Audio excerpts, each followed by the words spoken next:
Hi, my name is Wickerman, and I'm here to share with you my LowLifeWanderBeta build for the closed beta. Currently, this build is utilizing the LowLife build with Energy Shield and Mana Reservation to reduce the cost of auras and buffs in order to maximize the amount of auras I'm running. Currently, I'm running 9 auras and buffs, while maximizing the amount of damage output. The skills I'm using with this build are Kinetic Blast and Power Siphon as a single target. As my Golem, I just went with the Ice Golem since it provides accuracy and crit chance.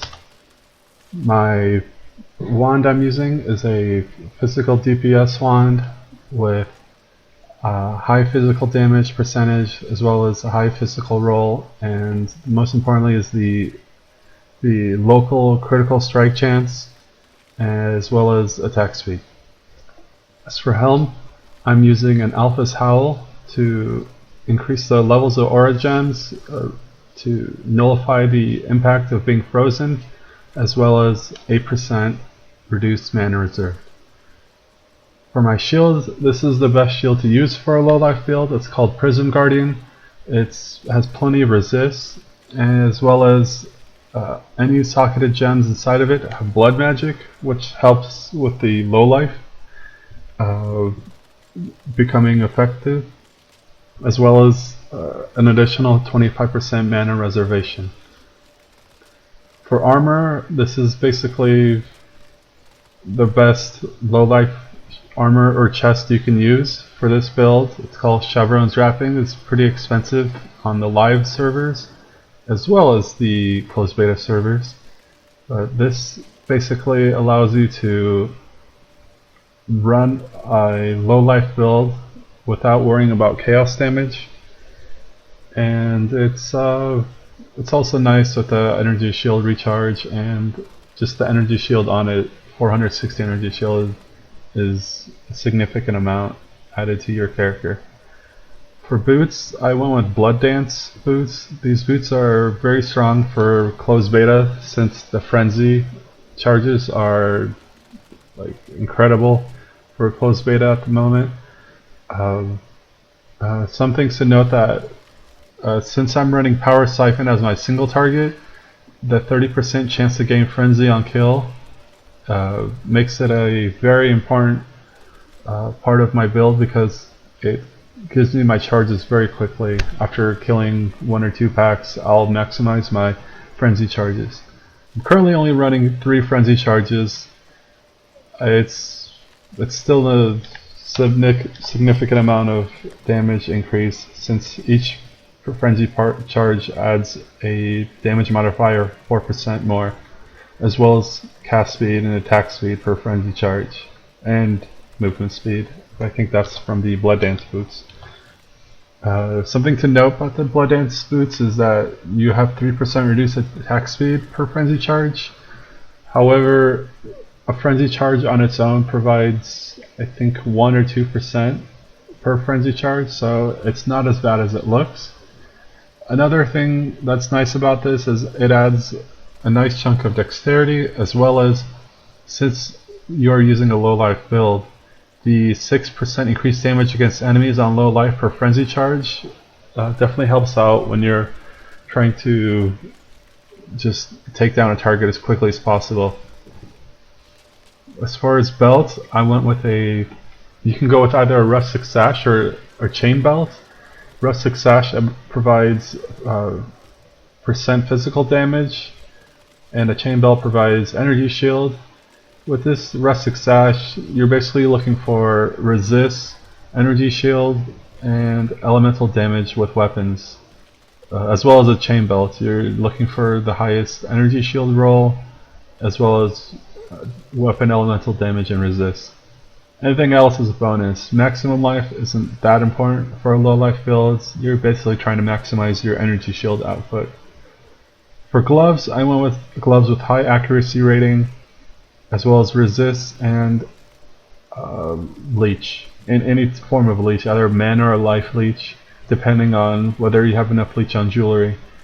But you know, life leech or mana leech, you need both. So try to find room for both of those effects. For jewelry, you basically want to get jewelry with high flat physical damage, crit chance, crit multi. Strength is also important since the strength cost for, I believe, Anger is 98, as well as Herald of Ash, which is 98. And I think those are the higher requirements. Blood magic also requires a significant amount. I'll go into that in a little bit. So with jewelry, you want something that gives a nice chunk of strength, physical damage, crit chance, crit multi, and if you can craft maximum energy shield through the Elrion's crafting table, I would definitely suggest that.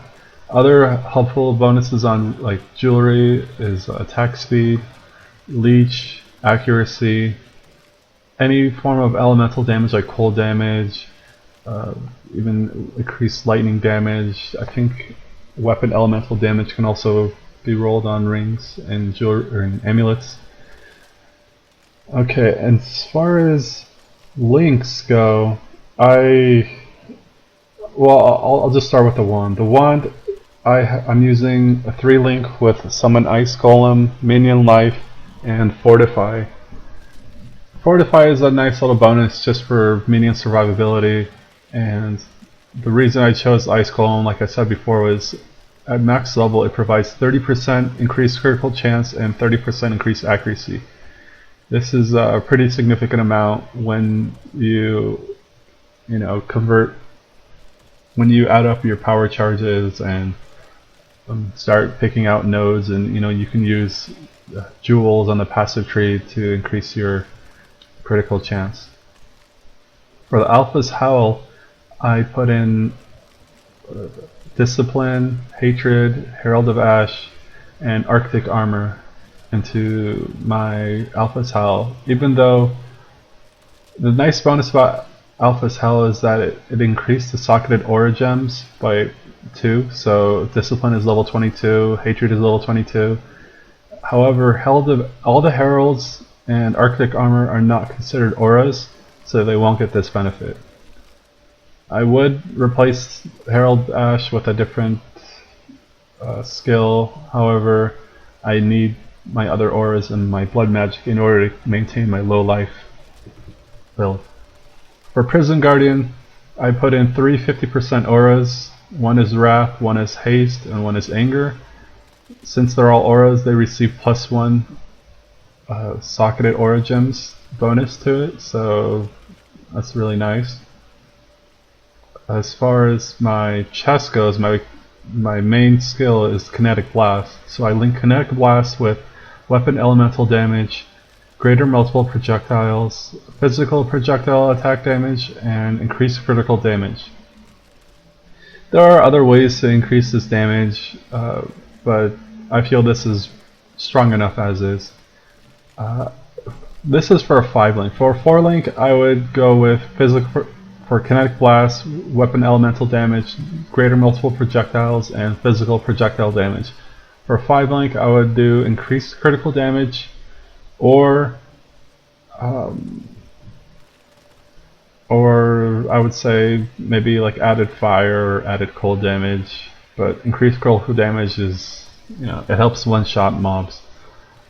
If I were to do a 6th-link, I would either add Pierce, or I would add, for a 6th-link, I would add either Pierce or, yeah, that's probably the most effective gem I would use for Pierce. Also in the chest I have Herald of Thunder, which is also very strong. It's a nice boost to DPS, and it's just an open slot where I can put in a gem in. If I had a 6th-link and I had to put my Herald of Thunder, I would probably replace this Fortify and put in Herald of Thunder on my wand and keep the 6th-link going and sacrifice a little bit of minion survivability, but I get to maintain or keep all my auras. For my single target, I went with Power Siphon. You can also go with Frenzy. Power Siphon, with power charges and everything, the DPS is about 53,082 damage per second. If you use Frenzy, this is with all the power charges and frenzy charges. I currently have 6 power charges and 3 frenzy charges. If I were to use Frenzy instead of Power Siphon, I would have 52,257 damage per second with all the charges. Link to the Power Siphon is weapon elemental damage, physical projectile attack damage, and faster attacks. You want to get quality on faster attacks. Power Siphon's good, as well as basically quality on all these gems raises its damage significantly. For gloves, I put in Herald of Ice with Blood Magic and Curse on Hit with Assassin's Mark. This definitely helps out with maintaining my power charges. I was using this setup before when I was just running Frenzy. I just decided to keep it because the Blood Magic also helps to increase the amount of life reserve to reach a low life status. So definitely consider that. The only problem is Blood Magic, you can't level it too high because the strength requirement becomes kind of out of your realm or your ability to maintain that. For flasks, since you're running low life, you don't really need to worry about life flasks, but more so with utility flasks. As far as the flasks go, I would recommend bleed removal, shock removal, movement speed is nice, curse removal, and possibly a granite flask. The best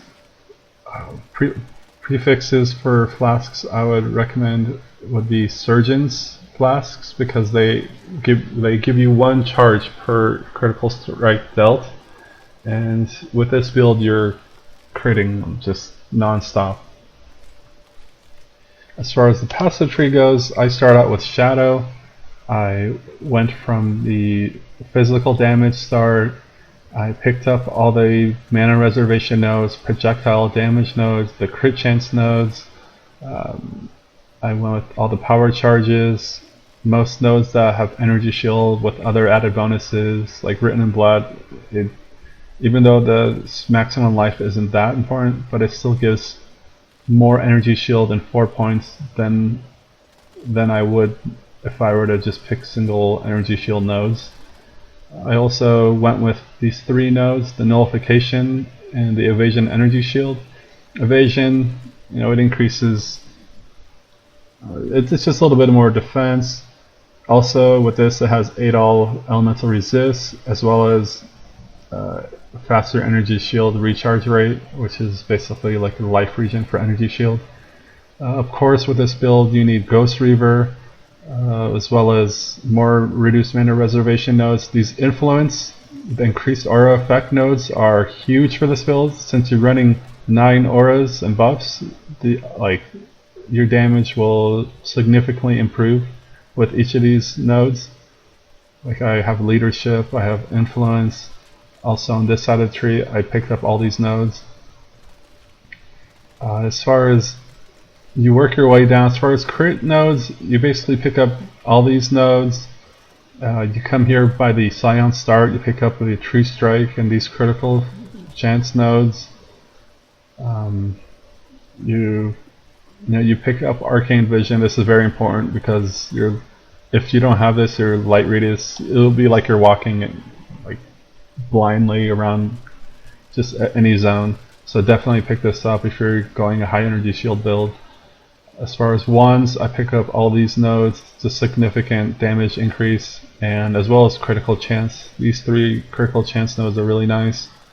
And Fusillade, or however you pronounce it, it's 6% increased wand damage per power charge. And since I have 6 power charges max, this is 36% increased wand damage, which is better than Tempest Blast.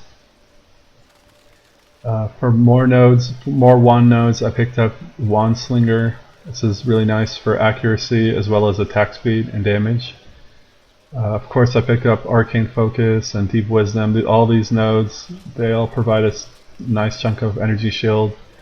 Picked up another power charge, and then I made my way up through the mana nodes just so I can have extra mana that's not reserved to be able to cast things. I picked up these energy shield nodes, and then I made my way to the left side of the skill tree and picked up all these reservation nodes. As far as jewels, you're basically looking for jewels that have attack speed, critical strike chance, physical wand damage, physical damage with projectiles. Those are really nice bonuses.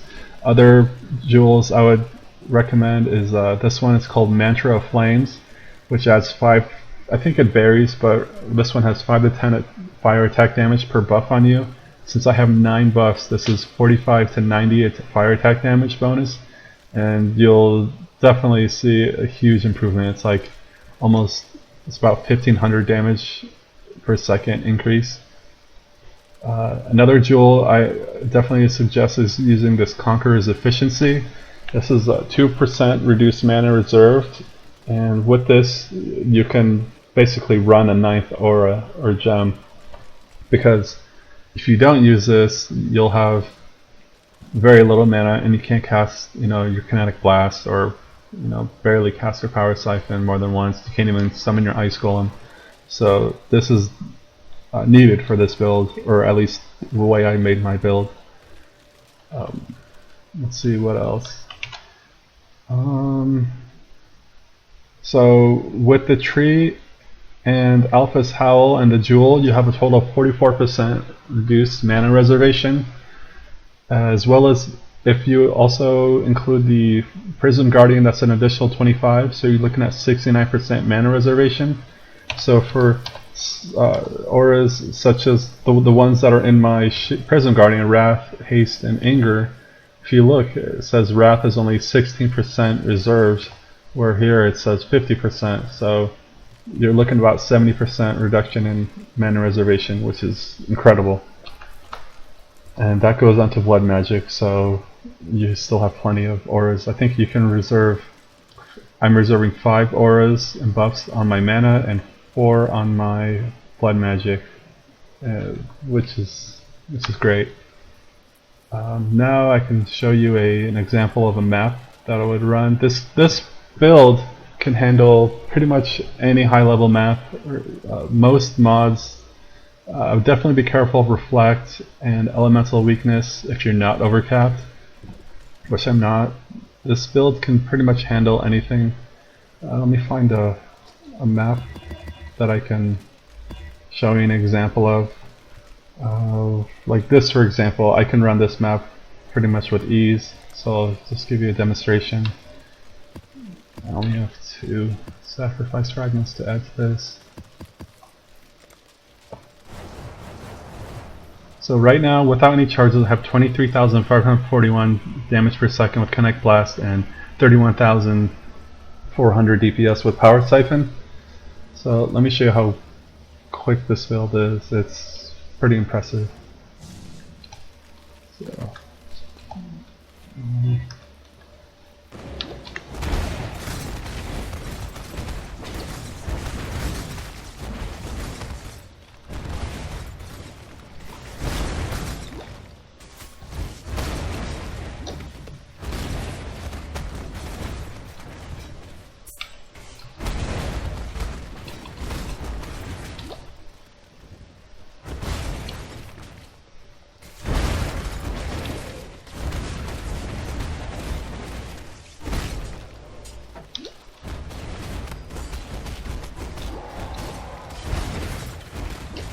see, I'm basically one or two shotting entire packs.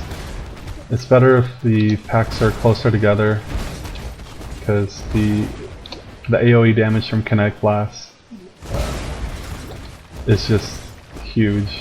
I mean, basically killing everything without any effort. For single target Definitely be careful. Try not to. Let's see, like one attack is like reflecting a lot. Since this is a max resist map, that reflect damage kind of hurts. Since I'm also, majority of my damage is elemental.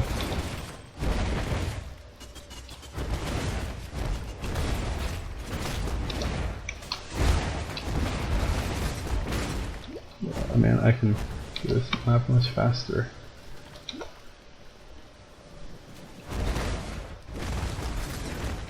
But as far as this build being able to handle Atziri, because I've been asked if this can do Atziri, I would say it could if you're careful,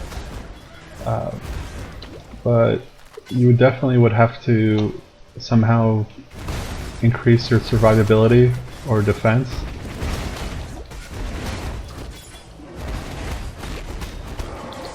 As far as this being hardcore viable, I would say no. Only because, you know, there's only 4200 energy shield with this build, and I don't think it's high enough to be able to play safely in hardcore league. But the fun factor of this build is, I would definitely say it's more fun than most of the builds I've played. Only because they're using a wand, and you know, after playing bows and spells for so long, it's a nice change of pace.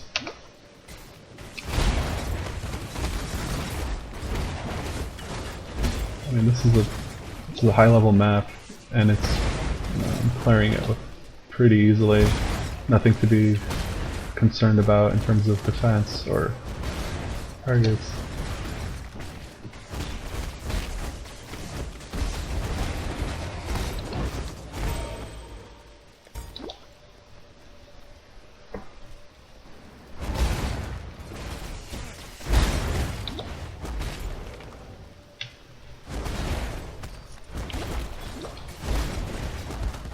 Another thing to keep in mind is always keep your eye on utility flasks. This is just a general rule of playing a build that, or especially just late game, you always have to keep an eye on your flasks. Make sure you're not losing, you know, you're not bleeding, or you're not kind of losing any type of,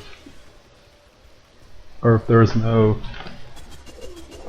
debuffs on you that will, you know, greatly put you at risk.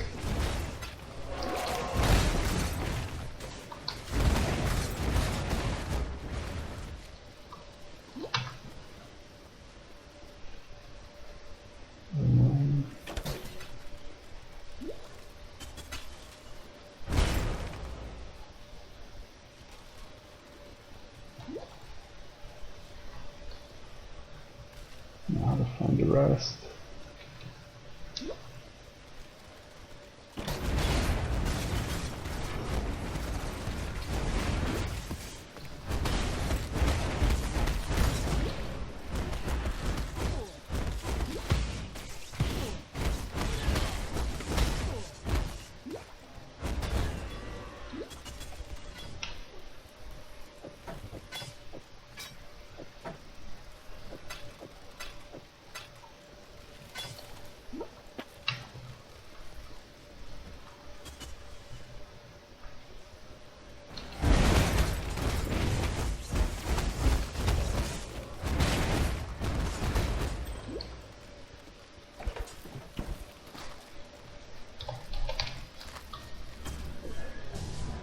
As far as comparing the damage from either using Frenzy or Power Siphon, I would say Power Siphon is better in just the general mapping, but Frenzy would probably be better against single target bosses.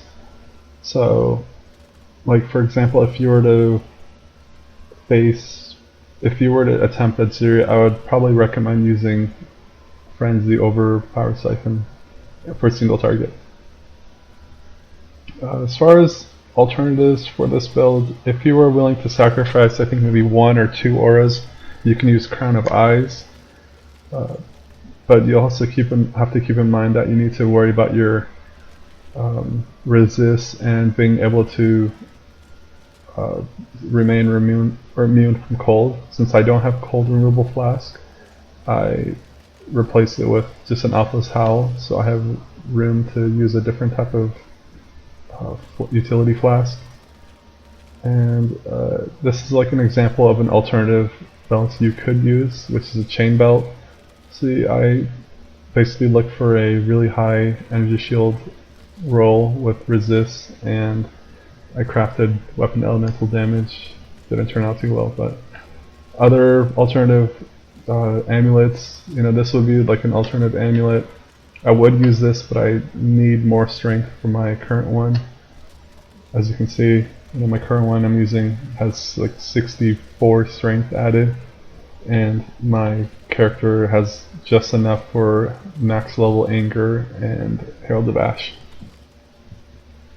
You know, these are my stats. My chance to hit is 85%. My crit chance, I believe my crit chance was 78%. Let me just double check. So with all the power charges up, oh, that's not good. Yeah, so the other thing you have to keep in mind is Thorn Flesh. Unfortunately, you can off-screen kill yourself with Thorn Flesh. So if you're playing safely, you don't have to worry about deflect damage. Unfortunately, this game wants to troll me. So yeah, it's another reason why I would say it's kind of hard to play this build in a hardcore league. Well, in beta at least. In soft or in live realm, I don't think there's any threat. But as far as, okay, so the crit chance I have is 78.3%, which is pretty strong. My crit multiplier is 281%. What else? Yeah, my chance to hit is 85%. My resists are all maxed. They're not overcapped because I'm using a lot of uniques, and it's somewhat difficult to cap resist and get like high energy shield with the jewelry. So I'm sacrificing overcapping myself in order to increase my energy shield.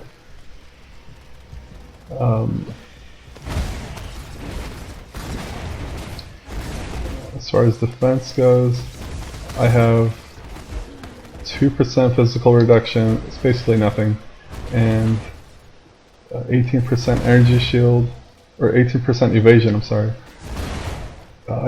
Before the blood rage changes, my build looked somewhat different. I was running 4 frenzy charges, and I picked up these 3 notes to get an additional frenzy charge, and with Blood Dance I was getting 4% life regen, which is just enough to cover the Blood Rage's degen effect, and as well as I had these 4 points allocating to Zealot's Oath, so I was basically taking care of the Blood Rage's degen effect.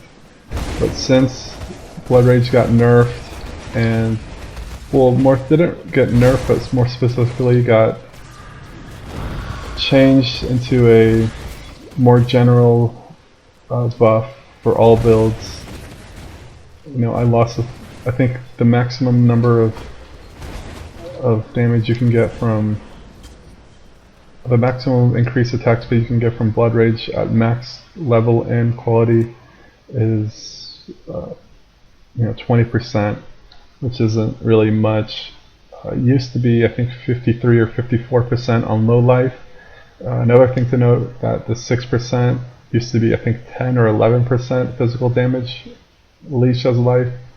The worst part about this gem is that now you lose 4% of your max life and 4% of your energy shield, both as physical damage per second. And so I thought this was I was using that gem with a Grace aura, but since those changes I had to drop the Blood Rage and I replaced it with my Haste gem, which gives me 17% increased attack speed and 9% movement speed, which basically covers what the Blood Rage gem would do right now, plus a little bit more. I mean, 9% increased movement speed is really nice. Another thing to note that since I did that, I also had to, I removed the extra frenzy charge. I took out the Zealot's Oath, and I replaced it with just more auras or more passive nodes around the tree, like more 1 damage, and an extra slot for a jewel. Like here's an example of a jewel that I use. It has 15% increased physical damage with wands, 8% increased global critical strike chance, and plus 3 energy shield per enemy hit with your attacks. I mean, it's nice. It's not not the best. Since I was running Grace before, these energy shield nodes were definitely helping out. I think I had about around 40, somewhere between 40 and 45% chance to evade attacks. Now it's only 18. It's not that big of a deal. And yeah, as far as leveling goes, I would suggest leveling with something with projectile damage early on, such as Freezing Pulse with lesser multiple projectiles and faster projectiles. Other nice, I mean, I would use that until level 28 or level 30 in closed beta, until you can use a Twizzle wand. This is really nice for leveling. I used this until I was able to get high enough level to use my Soul Reaver. I think Soul Reaver is level 59 requirement. No, level 62. But I mean, there are similar high DPS wands that are around level 59. But for wands, you basically, and this is pretty strong for beta. And keep in mind, this is a beta build. Running 9 auras and buffs. It's high in survivability. The only thing you need to worry about is, like earlier you saw, I died from Thorn Flesh. It's the new Bloodlines mob. From single target Thorn Flesh, rare mobs, they're not as threatening, but definitely be careful if you're using Kinetic Blast and it shotguns against the wall. All those little blasts definitely increase the damage dealt to a single target, so you might reflect yourself to death to that. Okay, and thanks for checking out my build. Again, this is Wickerman. Thanks for tuning in, and I'll post all my notes on my YouTube video. Thanks for watching.